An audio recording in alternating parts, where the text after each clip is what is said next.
Friends, welcome back. तो friends, अभी का वीडियो है चाइना और पाकिस्तान के किन जख्मों पर नमक छिड़केंगे आज पीएम मोदी। ये तो बड़ा मजेदार है, उनके जख्मों पे नमक छिड़का जाएगा। तो देखते हैं मोदी जी करेंगे, मुझे तो नहीं लगता इस टाइप से, पर देखते हैं, मजा आएगा। तो वीडियो शुरू करते हैं। पर वीडियो शुरू करने से पहले अगर आप चैनल पर नए हो और आपने अभी तक सब्सक्राइब नहीं किया तो जल्दी से पहले सब्सक्राइब के पार्ट में बेल आइकन को टिक कर लो ताकि आपको हमारे सारे न्यू वीडियोस के नोटिफिकेशन मिल जाए जैसे हम अपलोड करें। अगर आपको वीडियो पसंद आता है please like and share, Twitter में फॉलो करें। जब भी हमारे नए वीडियोस पब्लिश होते हैं ट्विटर में नोटिफिकेशन आ जाएगा। चलिए शुरू करते हैं।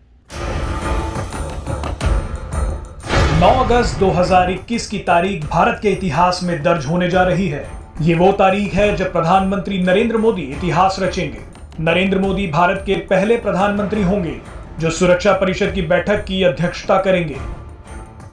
अगस्त महीने में भारत को सुरक्षा परिषद की कमान मिली है। प्रधानमंत्री नरेंद्र मोदी आज वीडियो कॉन्फ्रेंसिंग के जरिए संयुक्त राष्ट्र सुरक्षा परिषद में एक उच्च स्तरीय खुली बहस की अध्यक्षता करेंगे। इस बहस का विषय समुद्री सुरक्षा और सहयोग होगा। भारत को संयुक्त राष्ट्र सुरक्षा परिषद की अध्यक्षता मिलते ही पाकिस्तान की टेंशन बढ़ गई है। पाकिस्तान इस वक्त कश्मीर और अफगानिस्तान दोनों ही मुद्दों पर घिरा हुआ है। लेकिन आज सुरक्षा परिषद की जिस बैठक की अगुवाई प्रधानमंत्री नरेंद्र मोदी करने वाले हैं उसने चीन के भी होश उड़ा दिए हैं। चीन को डर है कि समुद्री सुरक्षा को लेकर चल रही ओपन डिबेट में कहीं किसी देश ने साउथ चाइना सी का मुद्दा उठा दिया तो चीन को जवाब देना मुश्किल हो जाएगा। भारतीय विदेश मंत्रालय ने ट्वीट करके जानकारी दी थी कि वीडियो कॉन्फ्रेंस के माध्यम से आयोजित इस बैठक का मुख्य फोकस समुद्री क्षेत्र में बढ़ रहे अपराध और अन्य सुरक्षाओं और आपस में तालमेल को मजबूत करना होगा। प्रधानमंत्री नरेंद्र मोदी ने भी इस बारे में ट्वीट करके कहा, इस खुली बहस में समुद्री अपराधों से निपटने के लिए प्रभावी तरीके ढूंढने और वैश्विक शांति के लिए समुद्री सहयोग मजबूत करने पर ध्यान केंद्रित किया जाएगा। चीन लगातार गैरकानूनी तरीकों से साउथ चाइना सी में अपना विस्तार करता जा रहा है, जिसका विरोध कई देश भी कर चुके हैं। चीन और पाकिस्तान आज दोनों ही सांस रोककर बैठे हैं कि भारत के प्रधानमंत्री नरेंद्र मोदी उनके किस जख्म पर नमक छिड़क देंगे। प्रधानमंत्री नरेंद्र मोदी की अगुवाई में आयोजित इस बैठक में रूसी राष्ट्रपति व्लादिमीर पुतिन, कांगो के राष्ट्रपति फेलिक्स, अमेरिका के विदेश मंत्री एंटनी ब्लिंकन के अलावा कई देशों के प्रमुख नेता भी शामिल होंगे। प्रधानमंत्री मोदी की आज की इस बैठक के क्या मायने हैं और समुद्री सुरक्षा के अलावा किन मुद्दों पर होगा फोकस, जानिए हमारे संवाददाता सिद्धांत सिब्बल से।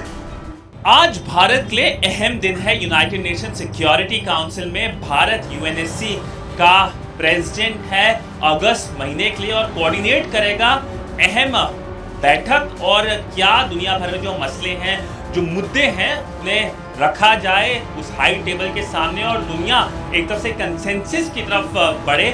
आज जब मीटिंग होगी वो मैरीटाइम सिक्योरिटी में होगी और ऐसा पहली बार हो रहा है कि कोई भारत के प्रधानमंत्री ऐसी मीटिंग को चेयर कर रहे हैं। इसमें रूस के प्रेसिडेंट व्लादिमीर पुतिन, कांगो के प्रेसिडेंट भी शिरकत करेंगे और कहीं ना कहीं फोकस होगा कि क्या प्रैक्टिकल कोऑपरेशन हो सके मैरीटाइम सिक्योरिटी को लेके। भारत पहले भी एक तरफ से एक रीजनल इनिशिएटिव और ग्लोबल इनिशिएटिव की बातें करता आया है और भारत ने इनिशिएटिव लिए भी हैं। अगर आप सागर इनिशिएटिव की बात कर लें या अगर आप IPOI की बात कर लें, जो भारत के प्रधानमंत्री नरेंद्र मोदी ने ईस्ट एशिया समिट के दौरान एक प्रपोजल रखा था 2019 में, उसके अंदर ऑस्ट्रेलियंस और फ्रेंच ने भी एक तरफ से बैकिंग दी और कहा है कि वो भी इसमें पार्टिसिपेट करेंगे। तो कहीं ना कहीं एक बड़ा मुद्दा है जो आज यूएनएससी के सामने लाया जाएगा और एक अहम बैठक होगी और बैठक में आउटकम क्या होगा और क्या जो देश हैं, रूस की बात कर लें या P5 की बात कर लें या नॉन परमानेंट मेंबर्स की बात कर लें, वो क्या क्या बोलेंगे, वो इस अहम बैठक के अंदर एक तरफ से प्रपोजल और उनके जो व्यूज हैं वो रखे जाएंगे और देखा जाएगा कि दुनिया क्या बोलती है इस अहम मुद्दे को लेकर। तो फ्रेंड्स, कमाल की न्यूज है। अब भाई बताना, भाई नमक छिड़का, कैसा छिड़का, ज्यादा छिड़का, कम छिड़का, कहाँ पे छिड़का, बाजू पे छिड़का, टांग पे छिड़का, कहाँ पे छिड़का, किसके ऊपर छिड़का, पाकिस्तान के ऊपर छिड़का कि चाइना के ऊपर कि दोनों के ऊपर छिड़का, तो ये सब तो आपको बताना पड़ेगा। पर काफी अच्छी बात है कि हमारे को ये मौका मिला है कि अब हम जो बातें करवाना चाहते थे वो अब हम, क्योंकि हमारे पास वो अभी पावर है, तो हम वो उसके बारे में टॉक्स करने वाले हैं। तो जैसे कह रहे हैं पाकिस्तान भी घबराया हुआ है, एक पाकिस्तान जो है बीच में एक कश्मीर का इशू है उनके सामने और एक अफगानिस्तान का, तो वो उसको वैसी घबराहट हो रही है, और चाइना को अपने जो वाटर से रिलेटेड है उसमें उनको प्रॉब्लम हो रही है। तो अच्छा है कि अवेयरनेस आए और सारे जो बैठे हैं, और रशिया के जो है प्रेसिडेंट वो भी आए हुए हैं, तो अच्छी बात है कि मेन लोग आए हैं, अब इसमें डिस्कशन होगी। तो देखते हैं अब क्या होता है। आपको तो पहले ही पता चल चुका होगा कि क्या हो रहा है, पर स्टेप्स तो अच्छे लिए जा रहे हैं। टॉक्स बिल्कुल वही बातें हो रही है जिसकी इम्पोर्टेंस इंडिया के लिए है, और रेस्ट ऑफ द जो बाकी कंट्रीज है वो भी ये सेम प्रॉब्लम फेस कर रही है। तो वेरी नाइस। राइट, अब ये है कि ऑनलाइन हो रहा है, तो ऐसा नहीं है कि कहीं जाके करना है। तो मेरे ख्याल से ऑनलाइन सभी जिन जिन लोगों ने अटेंड करना है वो अटेंड करेंगे।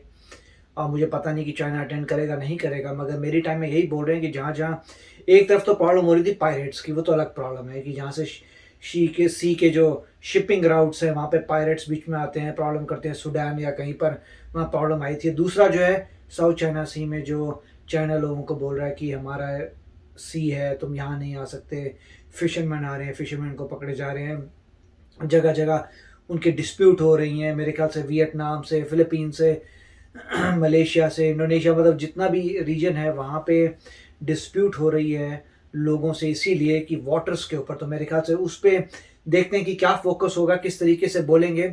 और दूसरा इशू जो बोल रहे थे मेरे ख्याल से यही इशू था मेन, कि मेरी टाइम का ही बोल रहे थे। अब ये है कि यूनाइटेड नेशंस में जब देखा जाए तो ये पता नहीं कितना रेजोल्यूशन होगा। एक स्टेटमेंट्स जाएंगी, वो बहुत अच्छी बात है, क्लियर कर देंगे, मगर उसके बाद रेजोल्यूशन मैं देखना चाहूँगा कि होता क्या है। आप क्या कुछ अपना लॉ बनाएंगे काउंटर करने के लिए? अगर कोई ऐसा करता है तो क्या कोई देश को कुछ पेनल्टी होगी या उस पर एक्शन होगा क्या? क्योंकि हमेशा यूनाइटेड नेशंस में यही होता है कि ये देखना होता है कि कर क्या सकता है यूनाइटेड नेशंस, क्या एक्चुअली मेजर स्टेप लेता है कि नहीं लेता। तो वही मेरे ख्याल से मेन पॉइंट है। और इसमें एक और अच्छी बात हो रही है कि अभी क्योंकि इंडिया लीड कर रहा है, तो पूरे वर्ल्ड को नजर आएगा कि इंडिया किस तरीके से लीड कर रहा है। कल को अगर बहुत अच्छा आपने लीड किया तो बहुत सपोर्ट आएगा, बोलेंगे देखिए इनको तो परमानेंट मेंबर होना चाहिए। ये एक ही महीने के लिए आए हैं और उन्होंने इतनी सारी बातें डिस्कस कर दी। देखिए हर दिन जो आ रहा है, इंडिया ने पूरी प्रॉपर प्लानिंग की होगी कि हर दिन में ये एजेंडा हमने करना है, समय हमारे पास एक महीने का है, बिंदास से जाएंगे। उतनी प्रोग्रेस अगर कोई देखेगा तो वाकई कहेगा देखिए इनके अंडर जो है कितना अच्छा काम हुआ है, कितनी सारी चीज़ें, इश्यूज रेज हुए हैं, कितने सारे रेजोल्यूशंस हुए हैं। तो उससे देख के मेरे ख्याल से कम्युनिटी को लगेगा कि इनको परमानेंट मेंबर होना चाहिए। इसीलिए हम उन लोगों की आवाज़ उठा रहे हैं, शायद कि बाद में जिनकी कोई आवाज़ उठाता नहीं है। और यही सब लोग जो है मेरे ख्याल से बाद में कहेंगे कि यूनाइटेड नेशंस में इनका होना, इंडिया का होना बहुत ज़रूरी है, इसके बिना यूनाइटेड नेशंस नहीं। तो आई होप कि ये हो, देखते हैं भी क्या होता है। यस फ्रेंड्स, तो आप भी शेयर करना अपने थॉट्स और बताना क्या बातचीत हुई अगर पता चल गया। तो चलो चलते, मिलेंगे नेक्स्ट वीडियो में बहुत ही जल्द। Till then take care and bye bye. तो अगर आप मेरे इस चैनल पे नए हो तो जल्दी से सब्सक्राइब के बटन को हिट करो और बेल आइकन को क्लिक करो, ताकि आपको मेरा जब नया वीडियो मैं लगाऊं आपको उसके बारे में जल्दी से पता चल जाए।